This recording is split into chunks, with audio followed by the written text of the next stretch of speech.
नमस्कार, India voice देख रहे हैं आप और मैं हूं आपके साथ शिवम दुबे।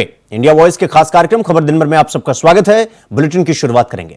उत्तर प्रदेश के मुख्यमंत्री योगी आदित्यनाथ के बटेंगे तो कटेंगे वाले बयान को राष्ट्रीय स्वयंसेवक संघ का साथ मिल गया है। आरएसएस के सरकारवाहक दत्तात्रेय होसबोले ने मथुरा में कहा कि हिंदू समाज एकता में नहीं रहेगा तो आजकल की भाषा में बटेंगे तो कटेंगे हो सकता है। सरकार्यवाह दत्तात्रेय होसबोले ने कहा कि समाज में अगड़ा पिछड़ा जाति भाषा में भेद करेंगे तो हम कटेंगे, इसलिए एकता जरूरी है। हिंदू समाज की एकता लोक कल्याण के लिए वो सबको सुख प्रदान करेगी। हिंदुओं को तोड़ने के लिए शक्तियां काम कर रही हैं।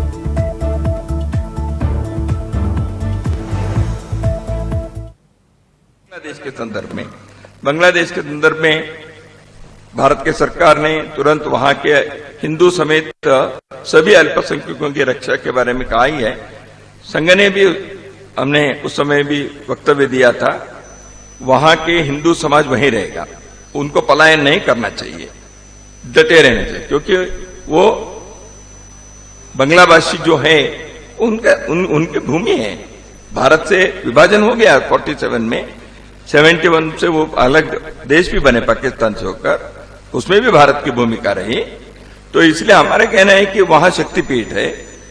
हमारे स्वतंत्रता के, भारत के हिंदू राष्ट्र के इतिहास में उस हिस्से के एक बहुत बड़ा योगदान है। तो इसलिए हम चाहते हैं कि वहां से हिंदू पलायन ना करे, लेकिन हिंदू वहां रहने के तो उसकी रक्षा होनी चाहिए। इसलिए सरकार पर भारत ने तो जो कहने का है, देखिए मुगल कुत्ते कटेंगे बटेंगे तो भी कहें, स्पिरिट क्या है? हिंदू समाज एकता से एकात्मता से नहीं रहेगा तो इतिहास कहता है। अब हम तो कहते हैं जब जब हिंदू भावों को भूले आए विपद महान, भाई टूटे धरती कोई मिटे धर्म संस्थान, ये हमारे गीत है। तो उसको आजकल की भाषा में ऐसे आपने जो कहा तो हो सकता है। मुद्दा क्या है? स्पिरिट यही है, समाज की एकता एकात्मता। हम जाति भाषा प्रांत के अगर भेद से हम करेंगे तो हम करेंगे, तो इसलिए एकता आवश्यक है। तो वहीं 9 विधानसभा सीटों पर होने वाले उपचुनाव के लिए समाजवादी पार्टी ने अपने 19 स्टार प्रचारकों की सूची जारी कर दी है। इस सूची में समाजवादी पार्टी के अध्यक्ष अखिलेश यादव, सांसद डिंपल यादव, पूर्व मंत्री और राष्ट्रीय महासचिव शिवपाल सिंह यादव और आजम खान का नाम शामिल है। समाजवादी पार्टी ने प्रमुख महासचिव रामगोपाल यादव की ओर से चुनाव आयोग को पार्टी के स्टार प्रचारकों की जो सूची सौंपी है, उसमें सपा अध्यक्ष अखिलेश यादव, राष्ट्रीय प्रमुख महासचिव रामगोपाल यादव, राष्ट्रीय महासचिव मोहम्मद आजम खान, सांसद डिंपल यादव, जया बच्चन, राष्ट्रीय महासचिव शिवपाल सिंह यादव, रामजीलाल सुमन, प्रदेश अध्यक्ष श्यामलाल पाल, सांसद बाबू सिंह कुशवाहा और भी नाम शामिल। पार्टी ने उत्तर प्रदेश के उपचुनावों के लिए अपने स्टार प्रचारकों की सूची जारी की है और इस सूची में एक बहुत हैरत अंगेज करने वाला नाम है आजम खान।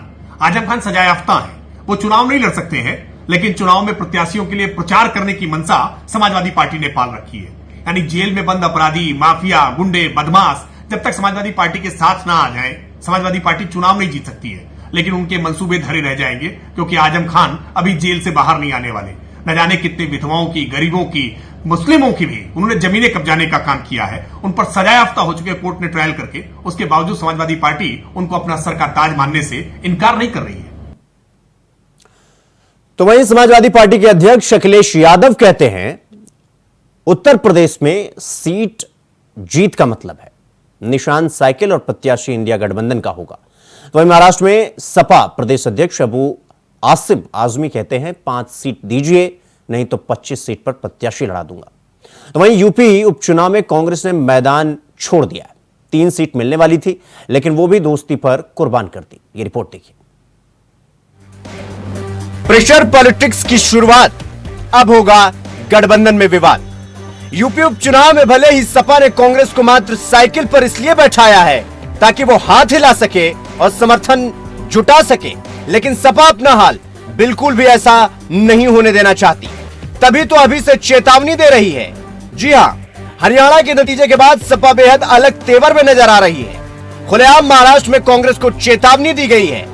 महाराष्ट्र में एक तरफ गठबंधन की 3 बड़ी पार्टियां कांग्रेस, एनसीपी शरद पवार और शिवसेना यूबीटी ने 85-85 सीटों पर चुनाव लड़ने का ऐलान किया है, तो वहीं बची हुई सीटों पर अन्य पार्टियों की दावेदारी को लेकर खींचतान जारी है।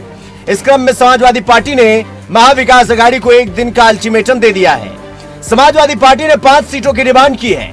सपा के महाराष्ट्र अध्यक्ष अबू आसिम आजमी ने शुक्रवार को शरद पवार के साथ मीटिंग की।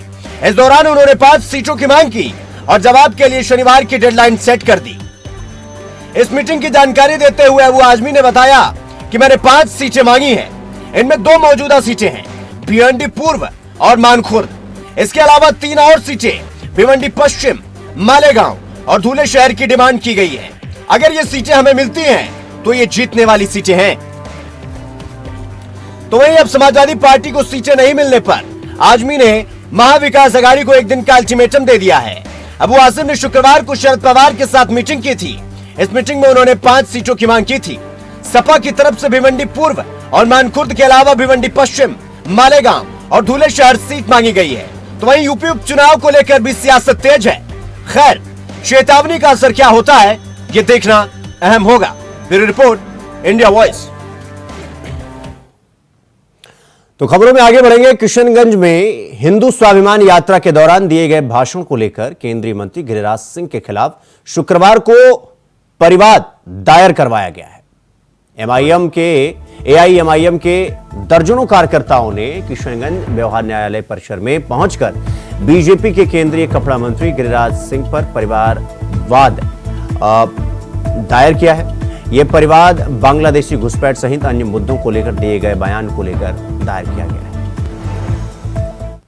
अगर ये बदिया, ये घुसपैठिए, ये मुसलमान अगर हमें एक थप्पड़ मारे तो सब जमा होकर के उसे 100 थप्पड़ मारेंगे। ये करेंगे। भाई और बहन दोनों से कह रहा हूं, तो महादेव का कसम मन मन खाओ, हाथ उठा के कहो हर हर महादेव। इसलिए मैं कह रहा हूं कि सब मिलकर के इकट्ठा हो और एक साथ रहोगे तो सुरक्षित रहोगे। बटोगे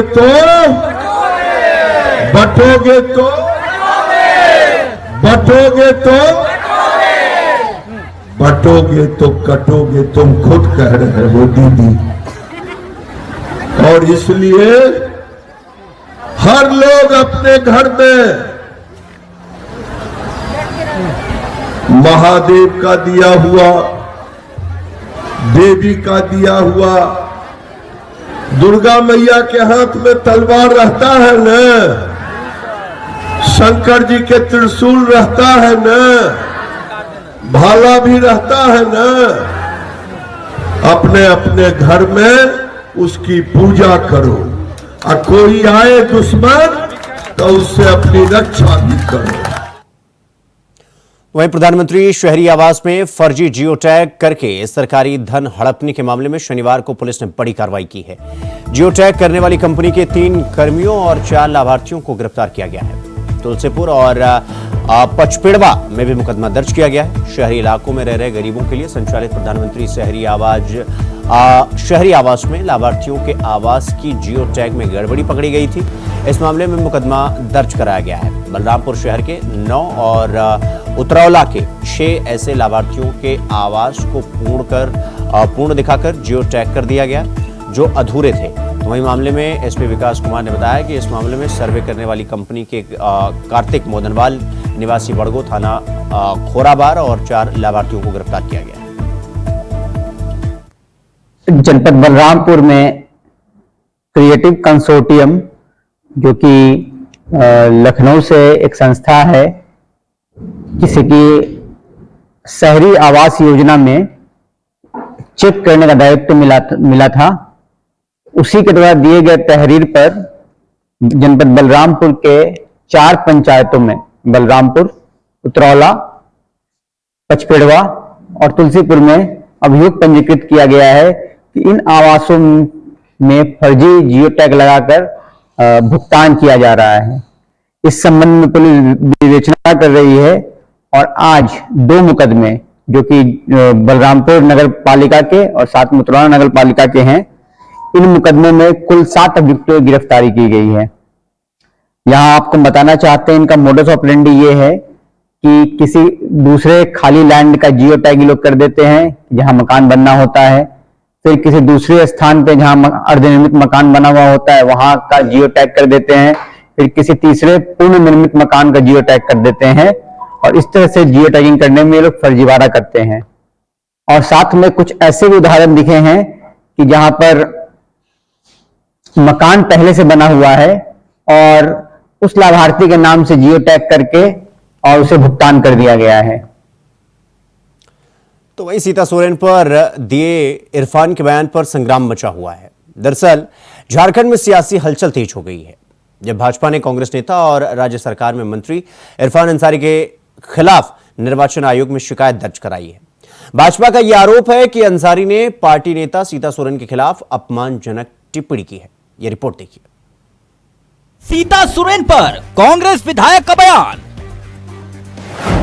इरफान अंसारी की गंदी टिप्पणी पर संग्राम, चुनाव आयोग पहुंची बीजेपी, शुरू हुआ बवाल। बीजेपी कभी भी जमीनी स्तर के नेताओं को नहीं आगे लाती है। इनको बोरो खिलाड़ी चाहिए। इनको जो रिजेक्टेड, जो सातिर से जीत जाता है उसको हाईजैक कर लेती है। झारखंड में चुनाव की तारीख जैसे जैसे नजदीक आ रही है, जुबानी जंग वैसे ही और तीखी होती जा रही है। अब इसी संग्राम के बीच झारखंड के ग्रामीण विकास मंत्री और जामताड़ा से कांग्रेस विधायक इरफान अंसारी का एक ऐसा बयान सामने आया जिसको लेकर बीजेपी हमलावर हो गई है। दरअसल इरफान अंसारी ने नामांकन के बाद बीजेपी की नेत्री सीता सोरेन के खिलाफ ऐसे बोले कि सियासी तूफान आ गया। इरफान बोले सीता सोरेन बहुत खिलाड़ी और रिजेक्टेड माल हैं। इस बयान पर पलटवार करते हुए सीता सोरेन ने भी इरफान अंसारी को आड़े हाथ ले लिया और चेतावनी दे दी कि माफी मांगे।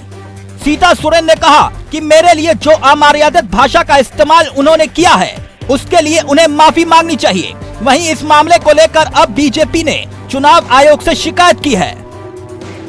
24 तारीख को हमारे प्रत्याशी डॉक्टर इरफान अंसारी ने नामांकन किया। जिस तरह से वहाँ जन समूह वहाँ पे उभरा, जो भीड़ थी वो भारी भीड़ को देख के वो बखला गए।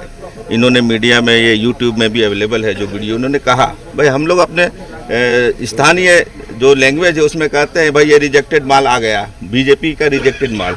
उन्होंने पर्टिकुलरली किसी पे इन्होंने नहीं किया, उन्होंने पार्टी बेसिस पे भाजपा पे उन्होंने अटैक किया था। बिल्कुल मैंने कार्रवाई करने की मांग की है और हमारे जो माननीय मंत्री हैं, लोकप्रिय विधायक हैं, उन्होंने इसको लेकर के मानहानि भी करने की बात कही है। वो लीगल एडवाइस लोगों से ले रहे हैं और मुझे लगता है कि चुनाव के पहले या चुनाव के बाद इसको लेके वो न्यायालय भी जाएंगे। दूसरी ओर उसको डाइवर्ट करना चाहती है। जो सत्य बात थी, हमारे माननीय विधायक मंत्री ने जिस चीज को बोला है कि भारतीय जनता पार्टी जो दूसरे पार्टियों की जो जोड़ करके लोगों को ला करके देते हैं, रिजेक्टेड लोगों को टिकट, उस पर उस संदर्भ पर बात की है। बीजेपी कभी भी जमीनी स्तर के नेताओं को नहीं आगे लाती है।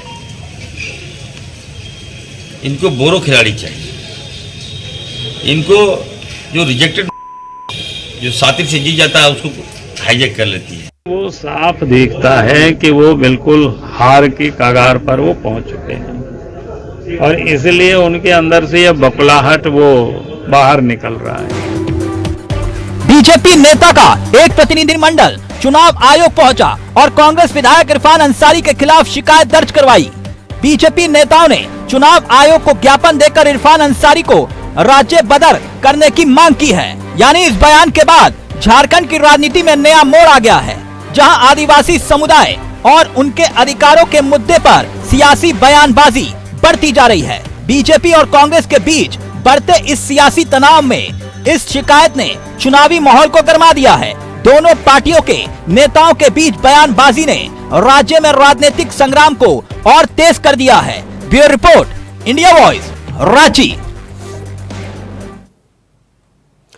तो खबरों में आगे बढ़ेंगे। गोरखपुर के रामगढ़ताल में रोइंग चैंपियनशिप के समापन कार्यक्रम में सीएम योगी शामिल हुए, जहां विजेता और उप विजेता खिलाड़ियों को पुरस्कृत किया। साथ ही उन्होंने कार्यक्रम को संबोधित भी किया, जिसमें उन्होंने कहा कि हर गांव में स्टेडियम की सुविधा पर जोर है। सुनिए।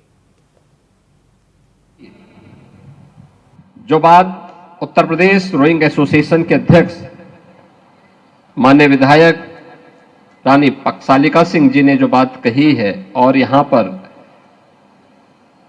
जो रोइंग फेडरेशन ऑफ इंडिया की अध्यक्ष श्रीमती राजलक्ष्मी सिंह देव जी ने भी जो बात कही है,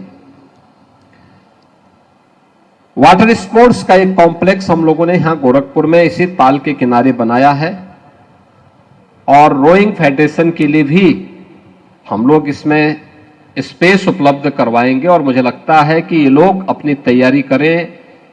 उत्तर प्रदेश और गोरखपुर में, पूर्वी उत्तर प्रदेश में इस प्रकार की गतिविधि को आगे बढ़ाने के लिए प्रदेश सरकार इसमें पूरा सहयोग करेगी।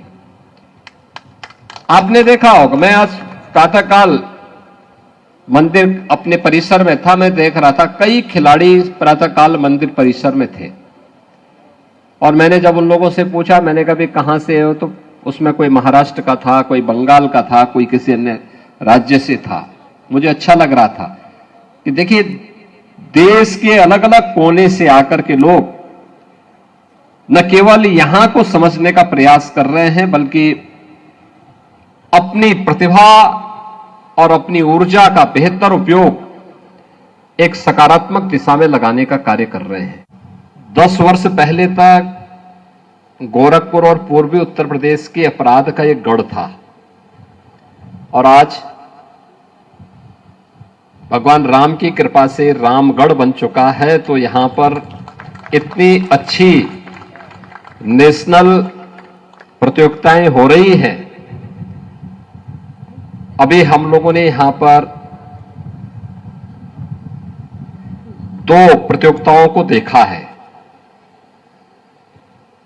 क्या जुनून है, और मुझे लगता है कि आने वाले समय में यह और भी अच्छे ढंग से यहां देखने को मिलेगा। यह मेरे लिए अतिरिक्त प्रसन्नता का क्षण है जब मैं यहां पर उत्तर प्रदेश के उन खिलाड़ियों के बारे में जिन्होंने अंतर्राष्ट्रीय स्तर पर रोइंग प्रतियोगिता के माध्यम से अपने कैरियर को आगे बढ़ाया है। पुनीत कुमार ये मुजफ्फरनगर के रहने वाले हैं, और इन्होंने एशियन गेम्स 2023 में रजत और कांस्य पदक प्राप्त किया है, और उत्तर प्रदेश सरकार ने इन्हें लक्ष्मण अवार्ड के साथ ही खेल कोटे के अंतर्गत जिला युवा कल्याण अधिकारी देवरिया के पद पर इन्हें तैनात भी किया है। श्री कुदरत अली ये लखनऊ के निवासी है, वर्ष 2005 में लक्ष्मण पुरस्कार से सम्मानित हुए हैं। अंतर्राष्ट्रीय रोइंग प्रतियोगिता में स्वर्ण पदक और रजत पदक प्राप्त किए हैं। 2024 में ब्रिक्स गेम्स में एक भारतीय टीम के प्रशिक्षक के रूप में इन्होंने अपनी सहभागिता की है। श्री अरविंद सिंह ये बुलंदशहर के निवासी हैं। एशियन गेम्स 2023 में रजत पदक प्राप्त किए हैं, और टोक्यो ओलंपिक में भारतीय टीम का इन्होंने प्रतिनिधित्व किया है। मोहम्मद आजाद ये सुल्तानपुर के निवासी हैं। एशियन गेम्स 2014 में कांस्य पदक प्राप्त किए हैं। 2023 में चाइना में आयोजित पैरा एशियन गेम्स में भारतीय टीम के प्रशिक्षक रहे हैं। श्री लोकेश कुमार ये हापुड़ के निवासी हैं। एशियन गेम्स 2010 में रजत पदक प्राप्त किए, और वर्ष 2019 में रोइंग एशियन गेम्स भारतीय टीम के प्रशिक्षक रहे हैं। खबरों में आगे बढ़ेंगे। समाजवादी पार्टी की सांसद डिंपल यादव मैनपुरी पहुंची, जहां डिंपल यादव का बयान सामने आया है, जिसमें उन्होंने कहा कि एक तरफ पीडीए गठबंधन, एक तरफ बीजेपी सरकार में भ्रष्टाचार चरम सीमा पर है। सुनिए डिंपल यादव ने क्या कुछ कहा। मैं समझती हूँ कि जो समाजवादी पार्टी की विचारधारा है और जो सभी समाज को लेकर चलने की जो बात हो रही है, तो कहीं ना कहीं ये लोग बात तो करेंगे लेकिन कोई कार्य नहीं करेंगे। ये लोग जातिगत जनगणना नहीं कराएंगे, इसकी लगातार मांग रही है सरकार द्वारा। और मेरा मानना है कि आने वाले उपचुनाव में करल से ही नहीं, पूरे प्रदेश में जहाँ 9 सीटों पर चुनाव हो रहे हैं और जहाँ 10वीं सीट पर चुनाव कराने की बात ये लोग नहीं कर पा रहे हैं, तो 1 नेशन 1 इलेक्शन की बात करते हैं, वो एक विधानसभा में साथ में चुनाव नहीं करा पा रहे हैं। तो इनकी दोगली बातों को दर्शाने वाला काम है। मैं समझती हूँ समाजवादी पार्टी कार्यालय द्वारा जारी की गई है, तो ठीक है। मैं समझती हूँ यह एनडीए और पीडीए की लड़ाई है और यह विचारधारा और सिद्धांतों की लड़ाई है और यह हमारे संविधान को जहाँ बचाने की एक लड़ाई है, वही आज जो हालात पूरे प्रदेश में है, जहाँ लगातार हमारे युवा बेरोजगार हैं, जहाँ हमारे किसान परेशान हैं, जहाँ हमारी माताएं सुरक्षित नहीं हैं, जहाँ लगातार अन्याय हो रहा है सभी के खिलाफ, सभी के साथ अन्याय जो हो रहा है, ये उसकी लड़ाई है। और इस लड़ाई में मेरा मानना है कि पूरा करल एकजुट होकर दिखाई देने वाला है। इनके सबसे बड़ी प्रयोगशाला में सबसे बड़ा जो प्रयोग किया गया इनके द्वारा और जो भ्रम की राजनीति और जो देश को बांटने की राजनीति जो करी गई भाजपा के द्वारा, वो आज सभी लोगों के सामने उजागर है। और हमने पिछले चुनाव में देखा है कि कैसे सभी लोग जो ट्रस्ट है उत्तर प्रदेश के, उन्होंने बीजेपी को हराने का काम किया है उत्तर प्रदेश। समझती हूँ भारतीय जनता पार्टी के अगर हम लोग सभी सांसद लोगों को देखें या मुख्यमंत्रियों को देखें, तो हम अगर आकलन करेंगे तो सबसे बड़ा परिवार अगर कहीं नजर आता है तो भारतीय जनता पार्टी में नजर आता है। और ये जैसे मैंने पहले ही कहा, ये एनडीए वर्सेस पीडीए की लड़ाई है और मजबूती के साथ पीडीए लड़ेगा लड़ाई। मैं समझती हूँ जहाँ हजारों करोड़ रुपए की बात हुई थी कि निवेश आ रहा है प्रदेश में, एमओयू साइन हुए थे लाखों करोड़ रुपए के, तो आज उन एमओयूज का क्या स्थिति है। मैं समझती हूँ मुख्यमंत्री जी को यह समझ आ गया है कि एमओयू खाली हवा की बातें थी, आज धरातल में कोई काम नहीं हो रहा है। आज किसानों को खाद नहीं मिल रही है, आज ओवर स्टॉकिंग हो रही है। तो मैं समझती हूँ अब बहुत देरी हो चुकी है, क्योंकि यह कार्य जो सरकार करती है और जो आज इनको समझ आ रहा है कि ये पूरी तरह अपनी कही हुई बातों में विफल साबित हुए हैं, तो जनता तैयार है ऐसे लोगों को, ऐसी सरकार को हटाने के लिए। तो खबर दिन भर में फिलहाल अभी के लिए बस इतना ही। देश और दुनिया की तमाम खबरों को देखने के लिए देखते रहिए इंडिया वॉइस। नमस्कार।